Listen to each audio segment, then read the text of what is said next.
All right, Tommy's got a really deep question here. Hey Sam, can you share your personal story with us? What experiences have shaped you? Tommy, how long do we have? Um, Look, what's important to understand about me is my foundation.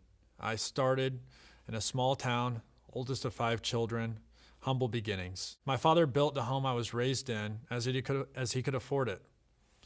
We had walls in our home that weren't even covered by sheetrock when I was a child.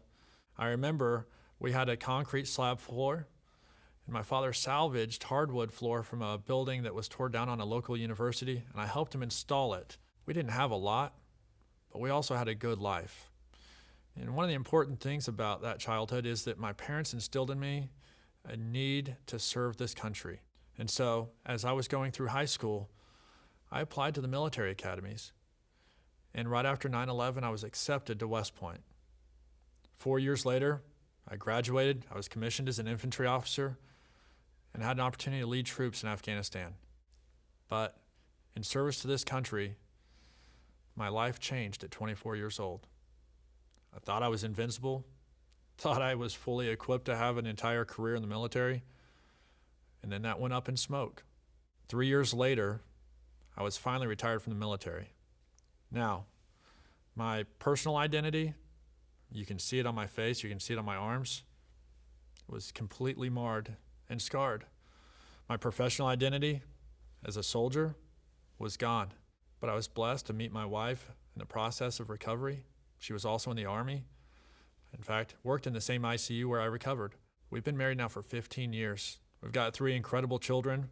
And after I decided that I needed to find a new way through life, I went back to school and got my MBA. And when we moved to Reno with this dream of building a business and pursuing our version of the American dream, I worked at an Amazon warehouse, 10-hour shifts, left work, would go home sweaty, sore, putting in a good, hard, honest day's work. But in the evenings and on the weekends, I applied what I learned through the military and my school and was able to start a successful business, serving veterans, filling a gap where the VA wasn't able to deliver medication to them. And so my life has always been about service, but it's also been about hardship. It's something that all of us can identify with. All right, we've got a question from Debbie. How can we secure the border but still be fair to immigrants? It's a tough balance. Debbie, it starts with finishing the border wall, and we can fix the immigration system. But if we look at Jacky Rosen's record, we see that she has voted against border security over and over and over again for the past 7 years, which has just prolonged this problem and led to over 10 million people crossing illegally. We have got to stop with the partisan BS. There's a human tragedy unfolding that puts all of our security at risk. So look, let's finish that border wall. Let's confront the cartel that is threatening our country and not treating those who are immigrating here very well in the process. But we also got to make sure that we're getting more visas for ag workers and skilled workers. It's important for us to keep the talent here that wants to be here and be a part of the American dream. Look, these are common sense things that very few people would have a problem with. But DC and their political and partisan BS are keeping solutions like this from becoming the law. All right, Maria's question here is heartbreaking, but it's a good one. The American dream feels out of reach. What does it even mean anymore? Maria, I get it, and I hear this all the time. In fact, I've wondered the same thing myself. I've been there, I've hit rock bottom, and I know how tough it is to see a way through when all of the struggles just seem to be mounting. When we've got bills that are mounting up and savings accounts that are dwindling, when one unexpected bill, maybe it's a broken down vehicle, it's a repair on a home, maybe your kids need something, or a healthcare bill that was unexpected. When those things can make you go broke, it's tough to see how the American dream is attainable. Look, I talk to Nevadans, unfortunately, all the time, with tears in their eyes. that are concerned about whether or not they're going to be able to keep a roof over their head.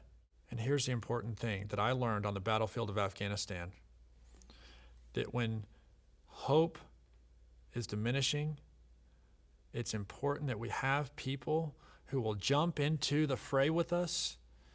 And my soldiers told me at my time of greatest need, "Sir, I've got you." Look, things didn't instantly get better, but I knew I had people in the fight with me who were trying with everything they had to save my life. Unfortunately, we don't have that right now with our politicians, with our representatives like Jacky Rosen in D.C. She's detached from the struggles that we're living with. She's abandoned us. When I become your U.S. Senator, I understand the challenges. Those challenges that you worry about are the same challenges I worry about. And that's why I want you to know that I've got you. All right, Isabella with a fair question. What exactly has Jacky Rosen done for Nevada? I'm not seeing any real improvements. I'm wondering that too. Let me tell you what she's done for herself and the party. She voted with Joe Biden 98% of the time. She's also falsely filed her financial disclosures, violating the law whenever she was supposed to report millions of dollars of her investments. She's also seen her net worth go up 61% since taking office. So she's done a lot for herself.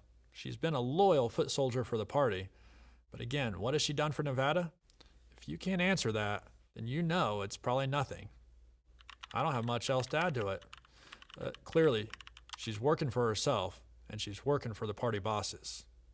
All right, Terry, here we go with a really interesting question. Why exactly is crypto the future? Bottom line, it's about financial freedom. Look, do you trust the banks? Remember the last time we let them run wild? I believe it was the taxpayers that had to bail them out. Do you trust the government? When we've got folks like President Biden, Kamala Harris, and yes, our Senator Jacky Rosen wanting to spy on your bank accounts. And if their army of IRS agents see that you've got a $600 transaction, they're monitoring it. So crypto offers privacy and security. The banking system, it's out of date. It hasn't kept up with the development of technology like blockchain. Blockchain is part of crypto. You may have heard that phrase and not really understood what it was, but it is the modernization and technology associated with being able to move assets that represent your wealth. So imagine not having to wait a few extra days for your paycheck to clear when you've been paid. Imagine being paid on time. Not having some bank tell you that you don't have access to the money that should already be in your account. Can you imagine a scenario where you'd ever want to send money, maybe to another country, to family, friends?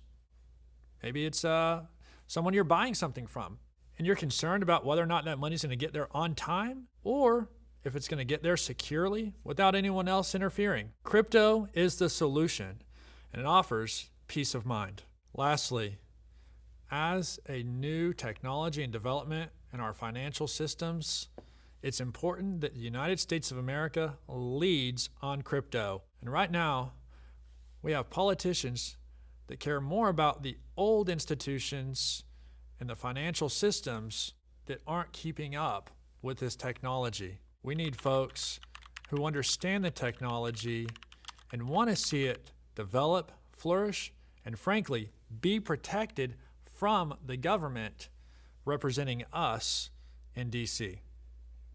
All right, Miguel, this question's from you. Is Sam Brown really from Texas? I was actually born and raised in Arkansas before I went to New York for school at West Point.